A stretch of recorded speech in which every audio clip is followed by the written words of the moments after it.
Bismillahirrahmanirrahim. Assalamualaikum warahmatullahi wabarakatuh. Teman-teman, selamat bertemu. Sebelum mulai perkuliahan, marilah kita berdoa bersama-sama. Raditu billahi robba wa bil islami dina wa bi muhammadin nabiyya wa rasulah.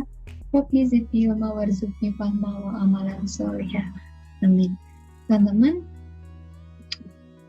hari ini kita akan membahas mengenai hak asasi manusia.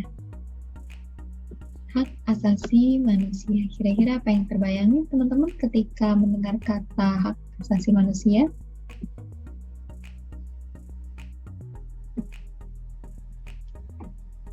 Ya, di sini ada beberapa pengertian mengenai hak asasi manusia dari berbagai sumber, teman-teman. Yang pertama, ini dari buku referensi utama kita, dari buku Dr. Akif Hilmiah.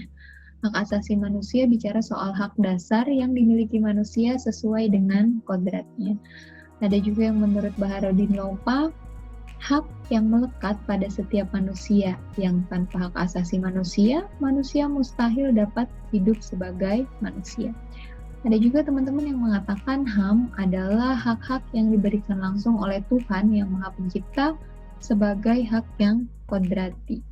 Dalam Undang-Undang Nomor 39 Tahun 1999, teman-teman pasal 1 menyatakan hak asasi manusia adalah seperangkat hak yang melekat pada hakikat dan keberadaan manusia sebagai makhluk Tuhan yang Maha Esa dan merupakan anugerahnya yang wajib dihormati, dijunjung tinggi, dan dilindungi oleh negara, hukum, pemerintah, dan setiap orang demi kehormatan serta perlindungan harkat dan martabat manusia. Bicara soal hak asasi manusia di Indonesia, hak asasi manusia itu dilindungi oleh hukum, kemudian di sini dituliskan bahwa wajib dihormati, dijunjung tinggi, dan itu demi meningkatkan terhadap perlindungan harkat dan martabat manusia. Teman-teman, hak asasi manusia memiliki 3 ciri pokok. Yang pertama, tidak perlu diberikan atau tidak perlu diwarisi. HAM itu merupakan bagian dari manusia secara otomatis. Jadi semenjak kita lahir, kita itu punya hak untuk hidup. Ya, di Indonesia juga dituliskan di undang-undang, kemudian kita memiliki hak untuk berpendapat, kita memiliki hak untuk menyampaikan sesuatu di muka umum, dan hak kita itu dilindungi oleh hukum dan undang-undang, teman-teman. Kemudian ciri yang kedua adalah hak asasi manusia ini berlaku untuk semua orang tanpa memandang jenis kelamin, agama, ras, etnis, pandangan politik, atau asal-usul sosial dan bangsa seseorang. Jadi kita seluruh dunia itu idealnya memiliki hak yang sama, teman-teman. Kita memiliki antara satu orang dengan orang yang lain, baik itu laki-laki maupun perempuan, itu kita memiliki hak asasi manusia yang sama. Ciri yang ketiga adalah tidak bisa dilanggar.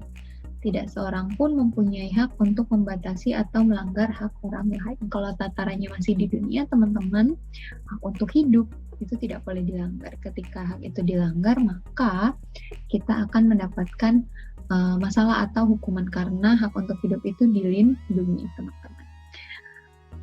Nah, namun yang perlu kita perhatikan, teman-teman, hak kita ini juga kita berhak untuk melakukan sesuatu, tapi jangan sampai kemudian hak kita ini melanggar hak dari orang lain, karena kita hidup bersosial, kita hidup ada di masyarakat. Mengenai hak asasi manusia yang tidak perlu diberikan, kemudian berlaku kepada semua orang dan tidak dapat dilanggar, tapi ini masih terbatas, teman-teman. Terbatasnya apa? Jangan sampai kita mengganggu hak orang lain dengan apa yang menurut kita adalah hak kita, teman-teman. Nah, di sini ada penjelasannya. Di dalam Islam, hak asasi manusia ini juga dijelaskan, teman-teman. Di dalam Islam, kita punya 3 bentuk hak asasi manusia. Di sini menurut Masdar F. Masudi. Yang pertama ada yang disebut daruri atau hak dasar. Apabila hak ini dilanggar, maka hilang harkat kemanusiaannya. Contohnya tadi ya yang saya sebutkan di awal adalah namanya hak untuk hidup, teman-teman. Kemudian yang kedua ada namanya hak sekunder atau Hajj, yaitu hak yang apabila tidak terpenuhi hanya akan berakibat hilangnya hak dasar. Contohnya, hilangnya hak untuk memperoleh sandang dan pangan. Misalkan, hilangnya hak untuk mendapat pekerjaan, teman-teman. Ini hak sekunder. Kemudian yang ketiga ada disebut hak tersier, yakni hak yang tingkatannya lebih rendah dari hak primer dan sekunder. Misalkan hak memperoleh informasi, hak untuk memiliki barang-barang yang mewah misalkan, itu termasuk hak tersier. Siapa saja boleh. Kemudian teman-teman, tinjauan Islam tentang hak asasi manusia lagi bahwa yang perlu kita perhatikan ada 2 hak asasi yang penting, teman-teman, yakni yang hak kita dengan Allah karena kita merupakan makhluk ciptaan Tuhan, dan hak kita sesama manusia. Bicara soal hak asasi manusia di dalam Islam, yang jangan kita lupakan adalah di dalam Islam terdapat 2 konsep tentang hak, yakni hak manusia dan hak Allah. Setiap hak itu saling melandasi satu sama lain. Nah, teman-teman, hak kita terhadap Allah, yakni hak Allah terhadap kita, hak Allah terhadap kita, yakni kita harus beribadah kepadanya, teman-teman. Jangan sampai kita melupakan di dalam hidup apa yang kita lakukan di dunia itu, terlupa bahwa kita semua adalah makhluk ciptaan Allah Subhanahu wa Ta'ala. Dalam menjalankan segala apapun yang kita mau, yang kita berhak, semuanya harus dilandasi oleh dasar-dasar keislaman yang kita miliki, teman-teman, yang kita yakini seperti itu. Sementara kita punya hak sesama manusia. Oke, kita memiliki hak yang utuh, yang banyak, tapi sekali lagi jangan sampai hak yang kita miliki itu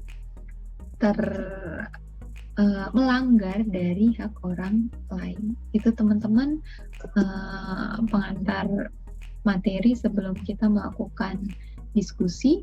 Terima kasih. Wassalamualaikum warahmatullahi wabarakatuh.